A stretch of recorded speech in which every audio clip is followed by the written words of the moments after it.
Hi, this is Brian. Welcome back to Philosopher's Notes TV. Today we've got another great book, The Happiness Equation by Neil Pasricha. The Happiness Equation, subtitle, Want Nothing plus Do Anything equals Have Everything. Neil Pasricha is a fascinating guy, Harvard MBA, director of leadership at Walmart, who created something called 1000awesomethings.com, which became a book that has sold over 1 million copies. He also has one of the most popular TED Talks ever. Ryan Holiday connected us. Ryan wrote The Obstacle is the Way. Check that out. Awesome book. Putnam sent the book early. Thank you, Putnam. Packed with big ideas.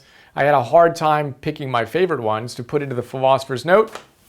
But here are 5 of my favorites. In addition to all those other things I mentioned about Neil, he's also a great, funny writer. Highly recommend the book. Awesome stuff. So first big idea is Ikigai. Ikigai? Yeah. Ikigai. That is a Japanese word. It's an important word for us to remember. It basically means your reason for getting up in the morning. Your Ikigai. Your reason for getting up in the morning. And get this, Okinawans, I think it was the northern part of the island, are some of the longest lived people on the planet. In the blue zones, which I need to cover, and Neil tells us about, we learn that individuals in this part of Okinawa live on average 7 healthy years longer than the average American. That's crazy. 7 more years of healthy living, and they have the most people over 100 years old on the planet. How do they achieve that? Well, there are a lot of different variables, but the author of the Blue Zone says one of the number one reasons is this. They have an Ikigai. They have a reason for getting up in the morning. And Neil says, hey, what do these people in Okinawa, what do they call retirement? What word do they use? And he says they don't call retirement anything because they don't even have the word retirement in their language. What does that mean? To stop working and then just to go hang out on putting greens somewhere warm. They don't understand what that means. They keep a reason for getting up in the morning present in their lives throughout their lives, and that leads to longevity. We need to have a reason to get up in the morning if we want to feel good day in and day out and live over a long period of time. We need to wake up with an Ikigai, the good kind of Ikigai. And Neil tells a story of how he created a little card for himself and for his wife. Ikigai cards, right? That they can put on their nightstand, and when they wake up in the morning, they can remind themselves, yeah, this is my Ikigai. This is why I'm getting up in the morning. Right? His wife had a beautiful one, something along the lines of inspiring young minds to become future leaders. And his was something along the lines of reminding people how awesome life is, right? Mine is to help you optimize as I create one of the greatest collections of wisdom ever, right? That fires me up. I get out of bed, I high-five my Ikigai, and I get to work. I have a reason for getting up in the morning. What's your reason for getting up in the morning? What's your Ikigai? Write it down on your little card here and keep it at the front of your mind and live on purpose. Side note, speaking of purpose, I'm going to record Purpose 101. I'm filming that next week, and Ikigai is one of the primary ideas that we're going to look at. More on that soon. Second big idea is to plus 1 hour in your day. How do you add an hour to your day? Neil tells us, block access to you. In another episode on procrastination, we talked about the fact that simply removing email notifications, quit distracting yourself with those email notifications would actually add an hour of time. No, it was a month to your year. This is what these guys, the experts in procrastination, said. You'd add a month to your year if you simply removed email notifications. That's crazy. Add an hour to your day and you add 250 hours over the course of a year. That's over 6 weeks. Again, how do you do that? Block access to you. Too many people are constantly available from anyone at any time via any medium. You can text me, you can email me, you can call me on this number or that number. You can do whatever you want to do. Right? Get in touch with me. I'm always available. Well, when you're always available and you don't block access to your mind, you can't get any deep work done, Cal Newport style, right? You need to create those time blocks where people can't get in touch with you. And as you do that, you're going to do better quality work and a higher quantity of work. He talks about, and we talk about it a little bit more in the note, having a bell that people can ring, right? If you're really need someone, if someone really needs to get in touch with you, fine, they can do this one way to get in touch with you, right? But you don't have an infinite number of ways. So think about that. Create those deep work time blocks by blocking access to you, and you're going to boost the number of hours you have in a day. Neil also talks about the myth of multitasking. We won't go off on that right now, but we talk about it all the time. We will now go to our third big idea, the do circle. So most people, when they think of motivation, think of it along these lines.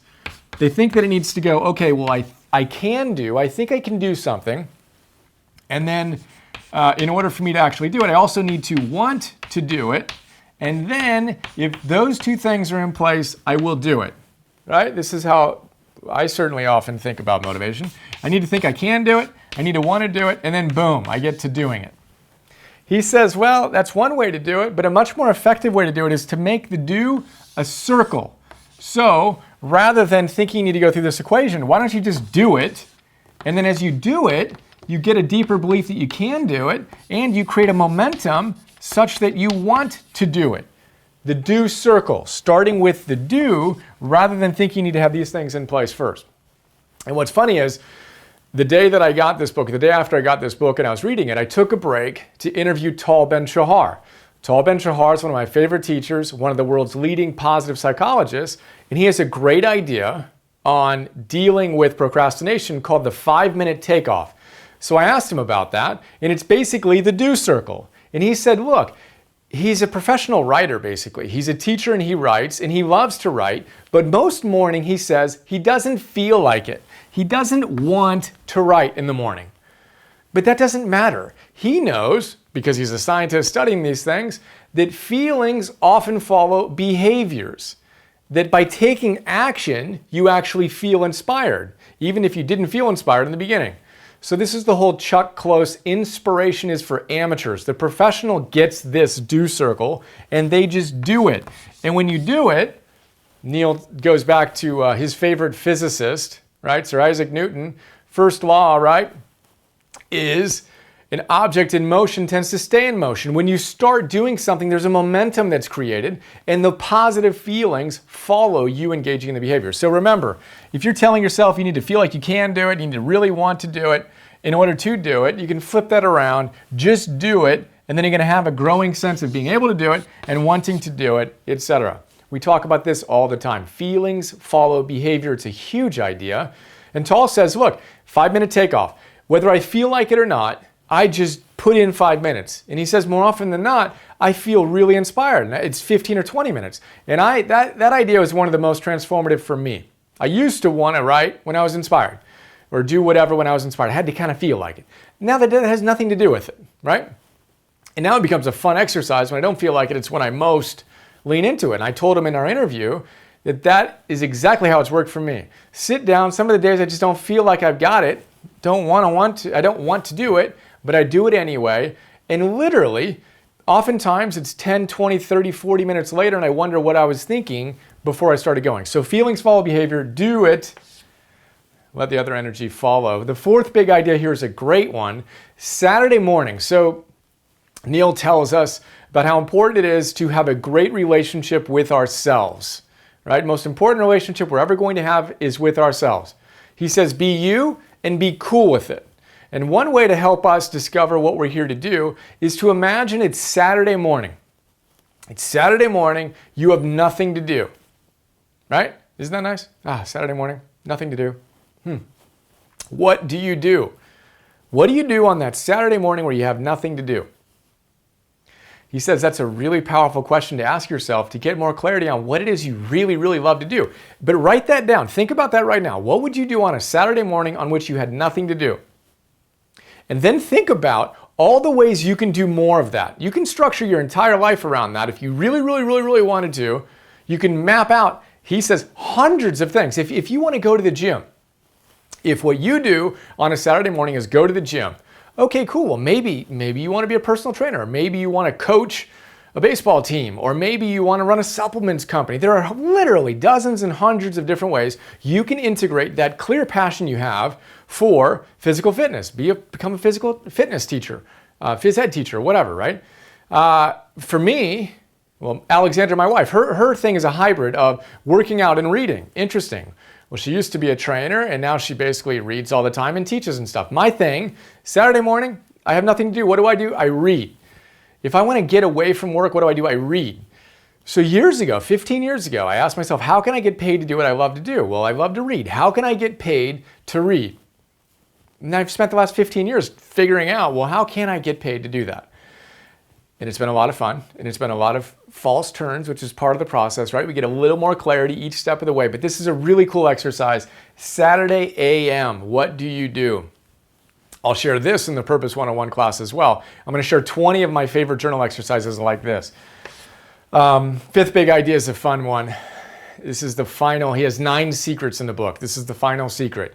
Don't take advice, is his advice. He says the best advice you're ever going to get is don't take advice. Right? There's some advice. Don't take advice. Why is that? Because when people give you feedback on whatever it is you're going through, they're really saying more about their lives and the lens through which they see the world than anything else. And at the end of the day, advice is important at certain stages. And I joke in the note that, as a father of a 3-year-old, you need to give certain advice. There's a certain phase in our development where advice is very, very important. Neil jokes about it and says, flush the toilet, don't eat these different things, right? The advice is important. But you get to a point in a stage of development where taking advice is no longer helpful. We have the wisdom within. We need to tap into that. As Ralph Waldo Emerson says, we need to trust ourselves. Every heart vibrates to that iron string, he says. What is it within you that feels true? Quit going outside of yourself and trying to navigate your life through everyone else's perspective. Take your own advice. That's the final big idea. And it's why he says, and I talk about in this work, the things that resonate with you the most. There's a reason. There's truth already within you that's just being kind of tickled, right? Being reminded of what's already within you. When I end these episodes, I nearly always say, what was the idea that resonated the most with you? Everything's not going to resonate, but what was the idea that resonated the most? And how do you make that a bigger part of your life right now? So don't take advice. It's the best advice we're ever going to give and get. Remember our Saturday morning. What are you going to do on a Saturday morning where you have nothing to do? And can you structure more of that activity in your life? And if you really want to go nuts, can you make your life the central part of your life? You can. The do circle, feelings follow behavior. You don't need to go through the can do, want to do, and do phase. You can just do. Create some momentum. You'll feel great. Plus 1 hour to your day by blocking access. Airplane mode is a good thing. And then our Ikigai. What's on your Ikigai card? What's your reason for getting up in the morning? That is a super quick look at the happiness equation. Thank you, Neil. Thank you again, Putnam. And thank you again, Ryan. I hope you enjoyed, and I look forward to sharing more. Have another awesome day. See you.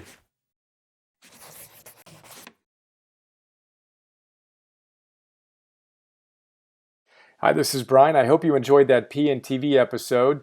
A lot of people don't know all the stuff I do beyond these free videos I share on YouTube, so I thought I'd do a quick video to give you an overview of our membership program that you can get access to and get a ton of other stuff. So here's a quick look. $10 a month. Join the Optimal Living membership program. You get instant access to 250 Philosopher's Notes on some of the best Optimal Living books out there. Old school classics, positive psychology, modern stuff, mindfulness, peak performance, purpose, neuroscience, wealth, etc. And what you may not know is that in addition to the PNTV episodes, I create PDFs on all of these great books. So 6-page PDFs. Let's take a look at one of them. Joseph Campbell. You want to figure out how to live your hero's journey? Well, this is a great place to start. I basically pull out my favorite big ideas, riff on them, connect them to other books and other ideas, and help you apply this wisdom to your life today. That's what the PDF looks like. Again, we have 250 of these on all these different great books. And then I record those PDFs as an MP3. So you can listen to that MP3 while you're on a walk or working out or doing some errands or whatever. That is Philosopher's Notes. A lot going on there. And then in addition to Philosopher's Notes, you get access to Optimal Living classes, Optimal Living 101. Idea here is that all those great teachers come back to the same big ideas again and again and again. I distill those ideas into classes. Super practical, fun, inspiring classes ranging from Habits 101, Confidence 101, Getting Stuff Done 101, Meditation 101, instant access to all those classes. And then future classes include Relationships 101, Energy 101, Purpose 101, Business, Goals, etc. Those are our full-length classes. And then I create micro classes, 2 to 3 to 5 minute little bursts of wisdom on my favorite great ideas from these great books across the domains that you want to optimize in your life. So we have dozens of these so far. I create 50 new micro classes every month and 10 new Philosopher's Notes every month for $10 a month. So we're blessed to have thousands of members who are enjoying the program and sharing some incredibly kind words with us. And super simple, $10 a month, cancel anytime. Would be honored to be a bigger part of your life. And I appreciate your support. And here's to optimizing